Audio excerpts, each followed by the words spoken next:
Bonjour à tous.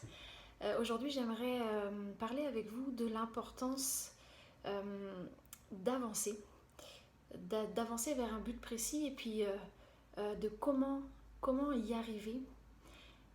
Parce que parfois, on a des objectifs, on a un but, on entend la voix de Dieu, on entend une direction, puis on, on s'arrête en chemin. Et aujourd'hui, j'aimerais vraiment parler avec vous de comment faire, quels outils on pourrait avoir pour marcher dans une direction puis arriver jusqu'au bout. Alors, on va lire dans Philippiens 3.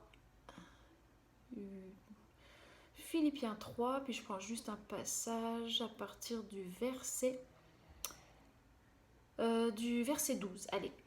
Non, certes, je ne suis pas encore parvenu au but, je n'ai pas atteint la perfection, mais je continue à courir pour tâcher de saisir le prix, car Jésus-Christ s'est saisi de moi. Non, frère, pour moi, je n'estime pas avoir saisi le prix, mais je fais une seule chose, oubliant ce qui est derrière moi et tendant toute mon énergie vers ce qui est devant moi. Je poursuis ma course vers le but pour remporter le prix attaché à l'appel que Dieu nous a adressé du haut du ciel, dans l'union avec Jésus-Christ. Nous tous qui sommes spirituellement adultes, c'est cette pensée qui doit nous diriger. Et si sur un point quelconque vous pensez différemment, Dieu vous éclairera aussi là-dessus. Seulement, au point où nous sommes parvenus, continuons à marcher ensemble dans la même direction. Suivez tous mon exemple, frères, et observez comment se conduisent ceux qui vivent selon le modèle que vous trouvez en nous. Alors, là, on va s'arrêter sur cette partie du verset, du chapitre au verset 13, donc au verset 14 même. Je poursuis ma course vers le but pour remporter le prix attaché à l'appel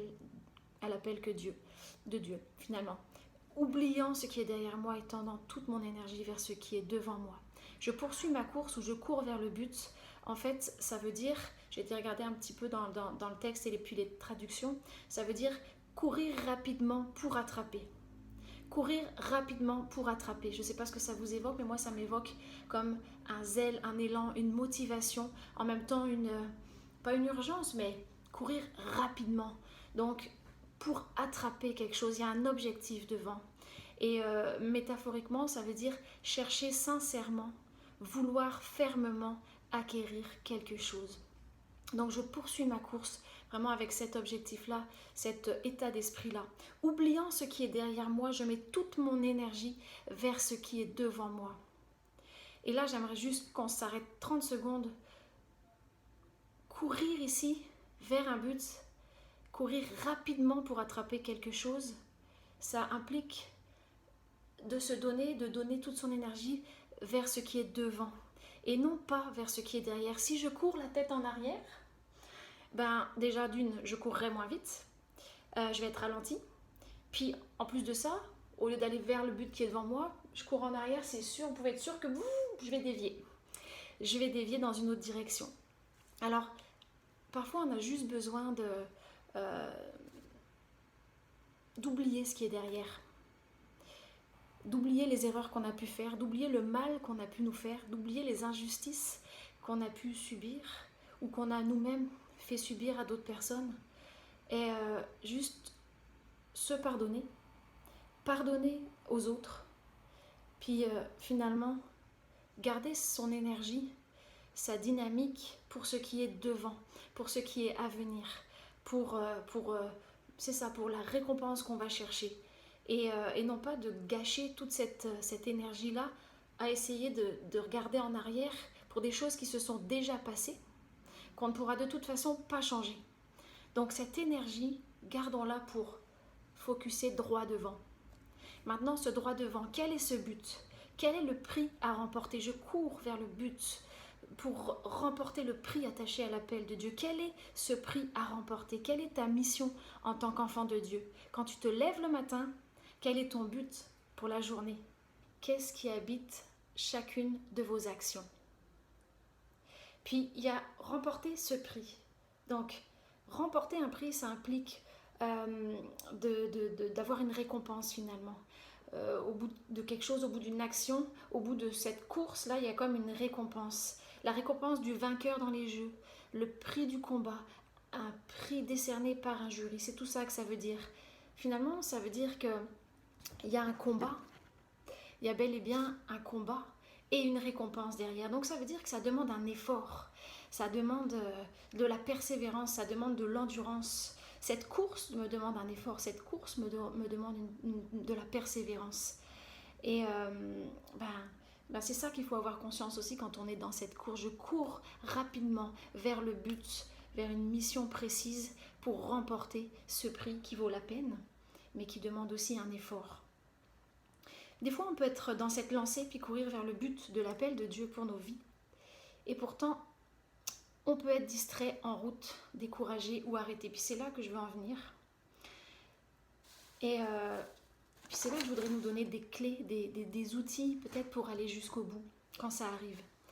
Donc, quand vous lisez votre Bible, quand vous allez à un temps de culte, un temps de réunion à l'église, quand vous partagez avec des frères et sœurs, ça nous arrive d'avoir comme des illuminations, des idées, ah oui, ça, finalement Dieu nous parle. Dieu me parle, je sens que je dois faire quelque chose, mettre en place quelque chose dans ma vie, je dois changer quelque chose dans ma vie. C'est quelque chose d'important, puis on vient en prendre conscience, on se dit oui, ça faut que je le fasse. Oui, ça, Saint-Esprit, Seigneur, tu as raison.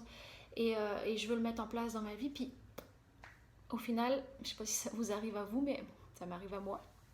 Rien ne change. Oui, au début, il y a comme quelque chose, et puis après, ça peut s'arrêter, puis on ne va pas jusqu'au bout.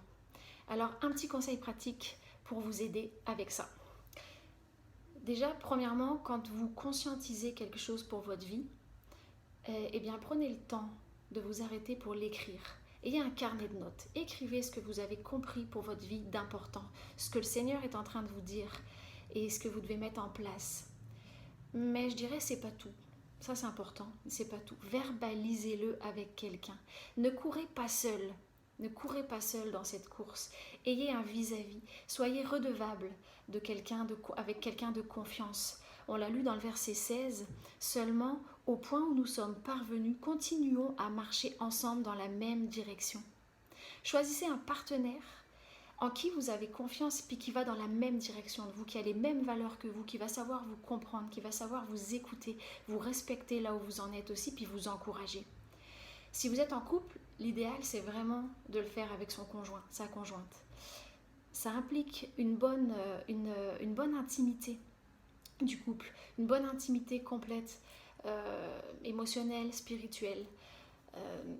C'est pas le cas malheureusement dans tous les couples. Si c'est pas le cas dans votre couple, je vous encourage à chercher de l'aide aussi, puis à vouloir vivre cette intimité, parce que c'est vraiment le mieux du mieux de pouvoir partager ça dans son couple.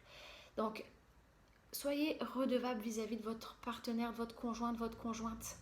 Donc Dieu vous parle, parlez-lui, verbalisez-lui ce que Dieu vous a demandé, et puis engagez-vous auprès de lui ou auprès d'elle, c'est ça qui va vous aider. Sinon avec un ami ou une amie, un ami du même sexe, vraiment, puis comme ça va vous permettre d'avancer toujours plus loin, de vous rapprocher du but, ça va vous permettre de ne pas perdre courage, ça va vous permettre d'être persévérant. En fait, ça va créer comme un engagement. Voilà, j'ai compris ça, je t'en parle pour dire que, regarde, j'ai compris ça, puis je te donne la permission. En t'en parlant, je te donne la permission de me demander comment ça va à ce sujet. Est-ce que j'avance? Est-ce que j'ai mis en place ça? Et puis vous allez que grandir finalement, puis l'autre va grandir aussi. C'est vraiment mutuel. Et je terminerai en vous disant donc, en vous encourageant donc à développer cet aspect-là dans vos relations fraternelles, mutuelles, conjugales. Et ce verset-là de 2 Corinthiens 13, chapitre 13, verset 11, soyez dans la joie, travaillez à votre perfectionnement, encouragez-vous mutuellement, soyez d'accord entre vous, vivez dans la paix, alors le Dieu d'amour et de paix sera avec vous.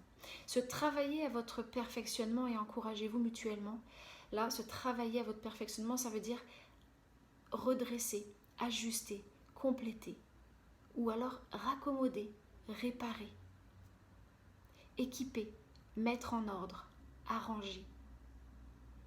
Et moralement, ça veut dire renforcer, perfectionner, faire de quelqu'un ce qu'il doit être.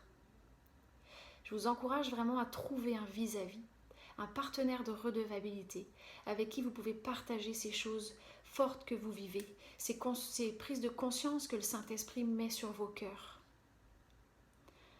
Et avec amour, bienveillance, encouragez-vous mutuellement. Donc pour conclure, parce qu'il faut conclure, je vous rappellerai juste, ne gâche pas ton énergie à regarder ce qui est derrière, mais focalise toute ton énergie vers ce qui est devant. Donne-toi vers ce qui est devant. Ne perds pas de temps avec ce qui est passé derrière. Règle le passé, mais va vers l'avant. Ensuite, cours vers le but. Qu'il t'habite chaque jour dans ce que tu fais, combat et persévère. Ne lâche pas. Et troisièmement, trouve-toi un partenaire de redevabilité, un vis-à-vis avec qui tu puisses ouvrir ton cœur et t'engager. Voilà, merci pour votre écoute et que le Seigneur vous bénisse et vous donne de trouver cette personne qui va vous permettre d'avancer et d'aller toujours plus près du but. Merci.